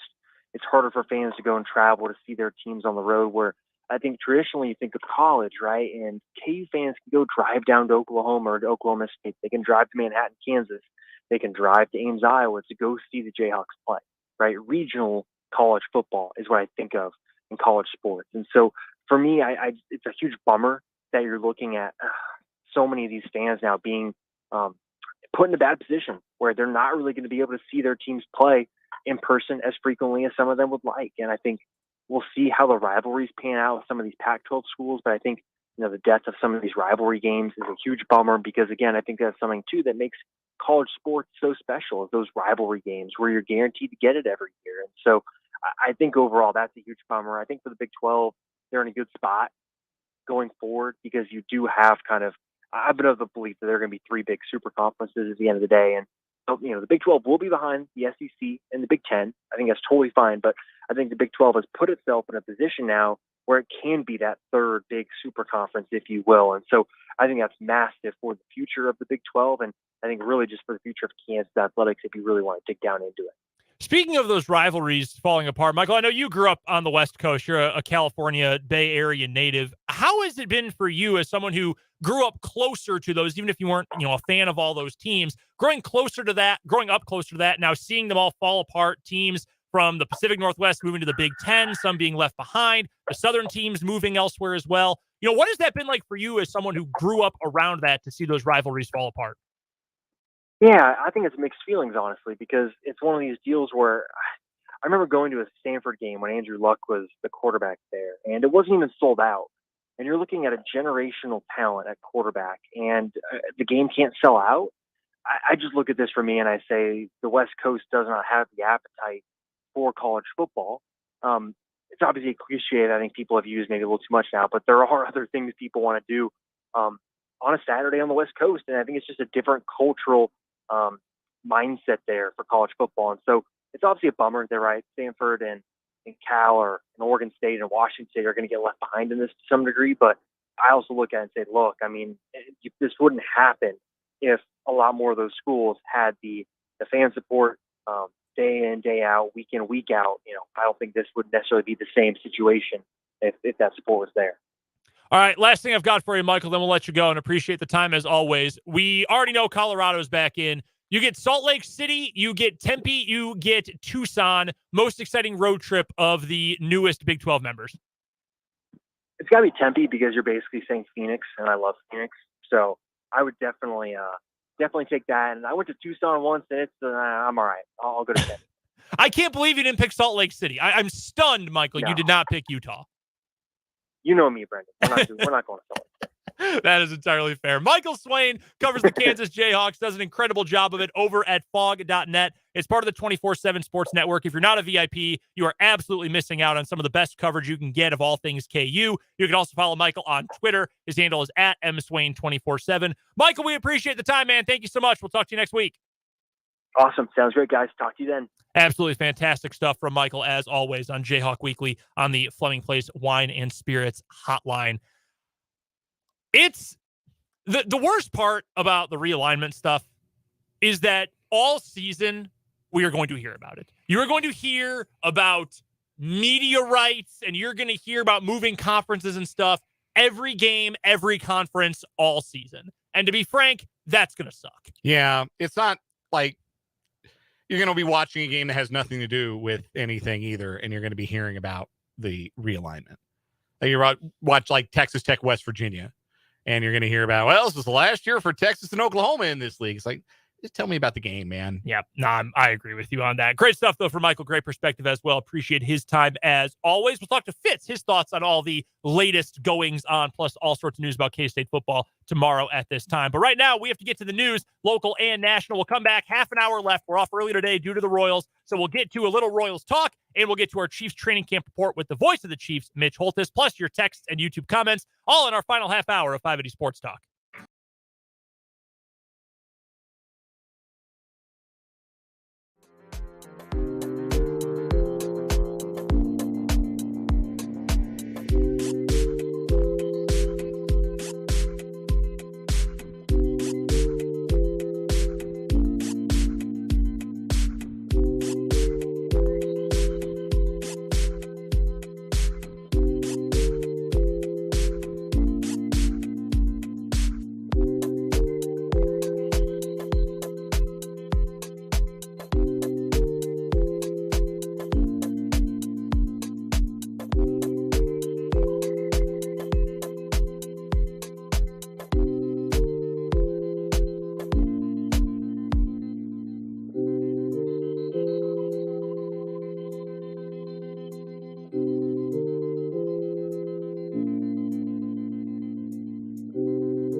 Thursday, August 8th edition of 580 Sports Talk. I'm Brendan Dworzinski. That's Dan Lucero.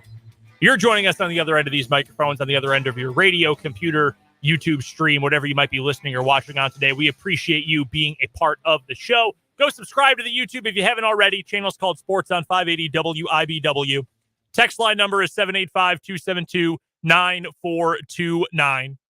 Want to remind you that starting on Monday, 580 Sports Talk is back to a 4-hour program. Brendan, Dan, Jake, every day, 2 until 6, right here on 580 WIBW. Still streaming on YouTube. Want to make that clear. Don't know if I've made that obvious in the last day. We will be streaming. Same YouTube channel, same everything else. We're just going to be 4 hours, and it's going to be the three of us back together again. Looking forward to it again. That starts on Monday, August 14th. The Power Trio. Yeah. Reunited, and it feels so good. The good old days, they are back again. So we are looking forward to that. Keep that in mind. 2 o'clock, Monday afternoon. That's when you got to be tuned in. Normally, they'll tune in anytime between, anytime, 3 o'clock afterwards. No, if you want the whole 580 Sports Talk experience, 2 o'clock start time, starting Monday. 2 o'clock to 6, reuniting the lineup that was together from August of 2017 to April of 2020. We are very different people now, all three of us. Yes. Jake didn't have kids. He had the one two on of us the way. didn't have these rings. Yeah, neither of us were hitched. Yeah, very different people back in the old days. But no, it's going to be a lot of fun. We're going to recreate some magic. We're going to have a great time, and we look forward to you sharing in that great time with us here on these airwaves, on the YouTube stream, and in any other format in which you consume our program. The podcast, yeah, for sure as well. All sorts of different ways you can listen to us here on 580 Sports Talk. We'll talk to Mitch Holthus coming up in about 7-8 minutes or so. Before we get there, wanted to touch briefly on the Kansas City Royals. They are the reason we're done at 5:30 today to game 2 of their series with the Boston Red Sox. There are 2 takeaways from last night's game for the Royals. Number 1, they got screwed. All-time Phillips head screwed. They got so bad. An awful call on a not checked swing that resulted 2 pitches later in a walk-off grand slam. Yeah, what an insulting way to end. Yeah, no kidding. You talk about running into one. Yeah. Like, that was a barrel-seeking fastball from Carlos Hernandez, and Pablo Reyes ran into it. And if Fenway Park's Green Monster had been 10 feet further back, it might have hooked foul. I mean, that puppy was hooking foul. At Kauffman Stadium, it's not a home run, but at Fenway Park it was. Yeah, very cruel way to lose the opener of that 4-game series last night, especially after the Royals had rallied from 2-0 down late. Big hit by Bobby Witt Jr. Maikel Garcia had an RBI in the inning as well. They'd shown some real fight, and they got a tremendous start, which is the second thing worth talking about from last night, from Cole Reagans, who has submitted, and I don't think there's much competition for it, but the best back-to-back starts by any Royal this season. So Cole Reagans last night posts 6 2/3 innings. You will take anything close to that if you're a Royal starting pitcher for sure. 4 hits, 1 walk, 1 earned run, 11 strikeouts. Through 3 outings, Cole Reagans has an ERA of 1.02, 17 2/3 innings, 15 hits, all of 4 walks. That's barely over a base runner an inning. And he has struck out 22 batters. He's averaging over 11 strikeouts per 9. The sample is small, but man, that's great. The only pitchers to have a better strikeout per 9 rate who have thrown any number of innings for the Royals this year are the reliever Josh Taylor and Aroldis Chapman. Like, great. To miss bats like that as a starting pitcher, that is not a skill that the other Royal starters have put on display so far this year. So that's really exciting. Also, Reagans has kept the ball in the park. Hasn't given up a home run in his 3 starts either. The Royals targeted Reagans. They wanted him as part of the return for Aroldis Chapman, incidentally. And at the time, I said, this is a guy who's already been to the major leagues, didn't really pitch well. I know he's got the first-round pick pedigree, but this just feels like the Royals targeting a prospect because he's close to the major leagues, so they can get him to the major leagues and declare victory because they got a major leaguer in return for a rental player. But clearly, they saw something with Cole Reagans. They've tightened up his slider. They've maybe added a bit of a cutter for him. And the end result is he's making guys look bad up there. And it's lefties and righties that he was carving up. They let him stay in to start the 8th last night, I think, or the 7th. It was the 7th. Yeah, he pitched the 7th. And he had the last 2 batters he faced, he struck them both out. So it was just a really impressive outing from Cole Reagans, the kind of stuff that makes you excited to watch him pitch 4 or 5 days from now when he takes the ball next. So, which will be against the Cardinals at the K. So that'll be fun. Yeah. So you've got some real reason to be excited about what he is, what he can be. He won't be this good forever. Obviously, the sample is too small. There will be regression to the mean, but this is, hey, maybe this is someone who is going to fill one of those holes in the rotation come next year, because you've got to figure out who your 5 are going to be. Greinke's going to be gone. Lyles will be there.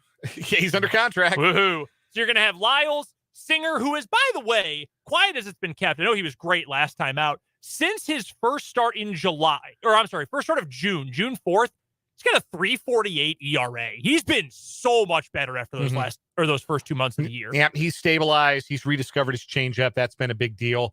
But yeah, other than that, this is open auditions for the future of the Royals rotation, and Cole Reagans is passing his with flying colors. And another thing that's happened here, how much benefit of the doubt you want to give is entirely up to you. And it shouldn't be a lot, but I think what they have done, what the Royals have done with Cole Reagans since they acquired him, buys a little bit of benefit of the doubt for Taylor Hearn, another former Rangers left-hander who the Royals acquired in the Nicky Lopez trade.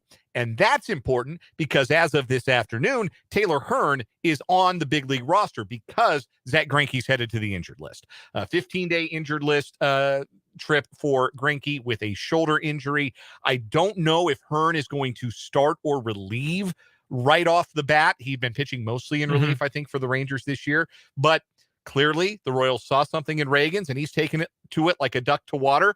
Could they also have seen something with Taylor Hearn? I'm a little bit more interested in answering that question now than I was before I saw Cole Reagans start to do what he's been doing. Yeah, that's entirely fair. Tonight, game 2 of the series, again, with the Red Sox. Brady Singer on the hill. A good outing. He has a chance to get that ERA under 5, which is damning with faint praise, but hey, it's better than nothing. Against Cutter Crawford for the Red Sox. I try not to do this on the air very often. Bro, your name is Cutter with a K. What? Yeah, it's wild. His brother, who also played in the majors, was named Jonathan. How did you end up Cutter with a K? I'm not sure what the Crawfords were thinking, but that's fine. Not my family. Nominative determination, because he throws one. He just doesn't get a lot of Ks with it. Nice. Like that a lot. That's coming up tonight. Pregame begins at 5:30. First pitch at 6:10 on the Royals Radio Network right here on 580 WIBW. With that, let's get to our final timeout of the show. And on the other side of this break, we're going to wrap things up today with the one and only, the voice of the Kansas City Chiefs, Mitch Holthus, continuing our talk about the sophomore players for this year's Chiefs roster, including Sky Moore, who we already talked about a little bit earlier on the show today. That's coming up in our Chiefs training camp report next, right here on 580 Sports Talk.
It's that time again for our favorite part of the day, our Chiefs training camp report with Mitch Holthus here on 580 Sports Talk, brought to you by both our good friends at Hy-Vee and at Azura Credit Union. Ask Haven Byrne, Crystal Rippey, or Melissa Hunter about using the Credit Union Advantage for your home loan at Azura Credit Union. And we welcome in the voice of the Kansas City Chiefs, Mitch Holthus. Mitch, how is St. Joe today?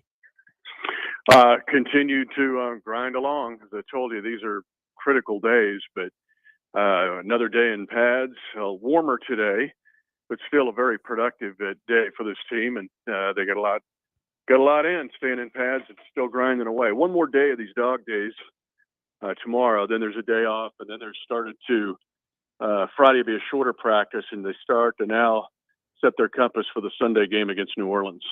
Can't wait. I know it's just preseason. It doesn't get everybody's juices flowing, but I know I'm excited for that opener in preseason play against the Saints. So with that, let's get to day 2 of our training camp reports this week and a continuation of the theme of the 2022 rookie class, which is now the 2023 sophomore class for the Kansas City Chiefs, and a player who we actually talked about a little bit earlier on the show because he was mentioned in a piece by Bill Barnwell over at ESPN as a breakout candidate for this year, and that is receiver Sky Moore, who, Mitch, I loved coming out of college. At Western Michigan, he was awesome. Last year, had his moments, had a big moment in the biggest game of the year, but didn't quite have a coming out party. At least I feel as though a lot of people feel that way.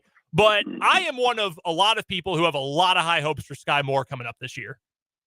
Well, I think it's not last year. What he did was like a luxury. This year, it's a necessity. Losing Juju Smith-Schuster to free agency to New England and McCole Hardman to the Jets kind of opens this door for Sky Moore. Now, I've only been in the National Football League for 30 seasons, so I know I'm just getting started. But what I have noticed in those 3 decades is there are times, moments, a couple of moments, a half, a game, which totally changes a player's view of himself and others of him. And that was Sky Moore last year. Remember, he muffs punts, 3 of them. He muffed the punt against the Colts, which you could say arguably cost the Chiefs one of their 3 losses.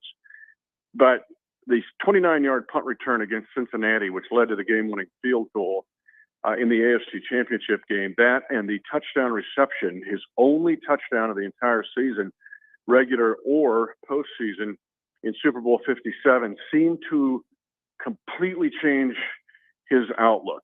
I've noticed it this spring. I've noticed it this summer. And I asked him about it, and he pretty much agreed. You know, leading into this season, I was on a good roll, and I just wanted to try my best to carry it into this season. And what about your training regimen? Because it looks like you're stronger this year, especially lower body. Yeah, I really just got out on the field more and got to running a little bit more. Me and Justin locked in, got with our receiver trainer, and really did a lot of field work this year versus, you know, the usual traditional college lifting and running. We got real technical on the field this year. And what about all the stuff they want you to do? I mean, it's exciting. You're everywhere. Absolutely, yeah. I'm loving it. You know, I'm soaking it all in. I'm more comfortable in the offense, so it allows me to just be me and show my ability. And his ability is there. Your assertion or your excitement about him was well founded. Now, is he as big as Juju Smith-Schuster? No, not as tall, but his girth and strength is really close. Is he as fast as McCole Hardman? No, McCole's a 4.2, and Sky Moore runs a 4.45. But he's this blend kind of the two. And what the Chiefs are using him for is everything. He's lined up everywhere: slot, X, Z, direct snap, running back, running zone read stuff. The comparison here, and as you guys continue this discussion further in your other shows to come, has been to Julian Edelman. And I think that's a good one because Edelman moved all over the place. He was a MAC player, so was Sky Moore, Western Michigan, and Edelman was at Kent. And both were high-level high school quarterbacks. And that brings a skill set into what Sky Moore can do for this team. Again, it's not a luxury. Sky Moore needs to get it done, but right now he's making every move forward to be a highly productive player for the Chiefs in 2023. Our guest is Mitch Holthus, the voice of the Kansas City Chiefs, joining us for a training camp report brought to you by Hy-Vee and by Azura Credit Union here on 580 Sports Talk. Mitch, with regard to all of that was thrust upon Sky Moore last year as a rookie, having to learn a new role, the punt return role as he went along, in addition to having to navigate everything else about being a rookie wide receiver in the league. He spoke to that a little bit in that clip, but how do you notice a player's comfort level change, particularly when what's on their plate isn't as new anymore, as much new? When a player really has that comfort level, what changes about the way they go about things day to day, the way they interact with their teammates, the way coaches interact with them? What is the biggest change you see with guys who are like Sky Moore, who settle into that second year and maybe don't have as much on their plate as they did in year one? Yeah, it's a very good question. When you go to a high school game and you see a Division I football athlete or recruit, they're different. They stand out. They glide. Right? It's not an effort for them. And the same way with college players, they're some of the top, become top picks in the NFL. What I'm seeing from Sky Moore, to answer your question, is there's not the just split second count of hesitation. There is a flow and a movement to him that exudes confidence. He knows where he's going. He knows where he needs to get to. And the other thing that's cool is he is gaining the confidence of Patrick Mahomes. But in watching him this spring and summer and doing all these different position groups, or positions that he's playing on the field, he was doing so with confidence. And his flow and movement didn't feel like any kind of hesitation. And so I thought, oh my gosh, he's going to the next level. Different than a year ago where there's just that maybe bit of thought where like, hey, I've got to do this right. Now his muscle memory, he knows where he needs to go. And again, keep in mind, there is a lot on his file folder is full because he has to do more than most in this offense. And right now he's doing it very well. There may not be a player who seems headed for Canton someday like Tyreek Hill may be, and there may not be a player with even the brand name recognition that Juju Smith-Schuster brought to the receiving core last year. But this is a group of receivers about which Patrick Mahomes has said at one point during this training camp, he feels like they could all make the team. Is this as deep a group of pass catchers as the Chiefs have brought to camp, just in terms of guys with a skill set that fits what the Chiefs want and who could theoretically, if given the opportunity, be a contributing member to this team, even if some of those guys end up having to be cut in a roster crunch? Again, a good question, and I have to be careful not to have recency bias, but I'm kind of just flowing through the 10 years of Andy Reid.